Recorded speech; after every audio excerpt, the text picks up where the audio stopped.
This week I have been looking at the analytics. So I've got my CSV file here. So I've currently emptied it. And then I've got this one that I pushed earlier with a few values in it, which is on the Google Drive. So then when I run the app, straight away it will attempt to upload the file. However, you can't have it open, otherwise it will just fail. But it should have just pushed it up.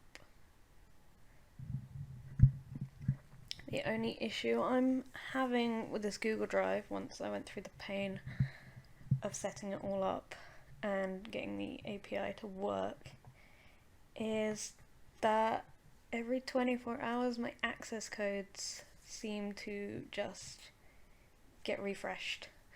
So they get it synced up, the sheet